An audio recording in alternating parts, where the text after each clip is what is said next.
Hello friend, আসসালামু আলাইকুম। কেমন আছে সবাই? আজকে আমি নিয়ে এসেছি একটা নতুন রেসিপি নিয়ে। আজকে আমি করলা দিয়ে শুটকি মাছ দিয়ে রান্না করব। এজন্য আমি সব কিছু কেটে নিয়েছি। আর এখানে চুলার উপরে আমি একটা ফ্রাই প্যান বসিয়ে দিয়েছি।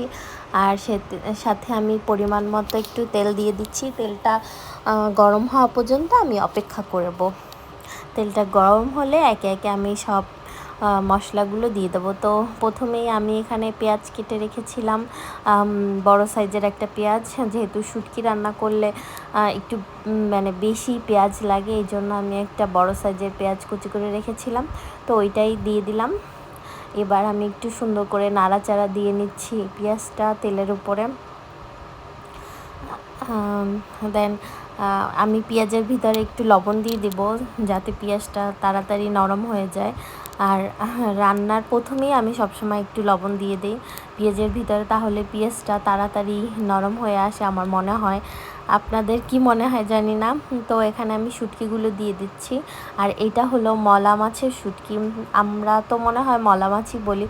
আর আপনারা কি মাছ বলেন কমেন্ট করে জানাবেন যে এই মাছটাকে আপনাদের দেশে কি বলে।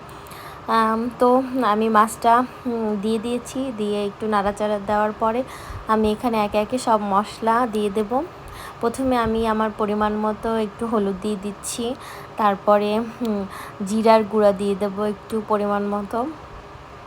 দেন আমি মরিচের গুঁড়ো দিয়ে দেবো। আর আমরা যেহেতু একটু গুঁড়ো মরিচ কম খাই, তাই অল্প করেই আমি একটু গুঁড়ো মরিচ দিব, জাস্ট কালারের জন্য। এবার আমি একটু আদা রসুনের পেস্ট দিয়ে দিব।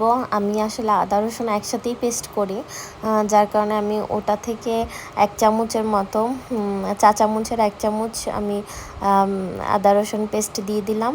এবার যেহেতু আমার মশলাটা পুড়ে যাচ্ছে, এই জন্য আমি একটু অল্প পরিমাণ পানি ইউজ করলাম। দেন নাড়াচাড়া দেওয়ার পরে আমি একটু মানে আমার কেটে রাখা টমেটো দিয়ে দিয়েছি। আমি এখানে মাঝারি সাইজের একটা টমেটো ইউজ করেছি। আপনারা চাইলে 2টা টমেটো ইউজ করতে পারেন, যে যেভাবে খেতে পছন্দ করেন।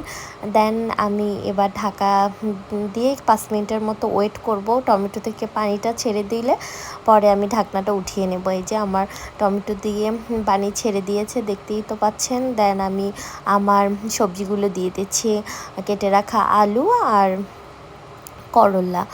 তো আমি দেখেছেন করলাগুলো কিভাবে কেটেছি, একটু লম্বা লম্বা স্লাইস করে কেটেছি।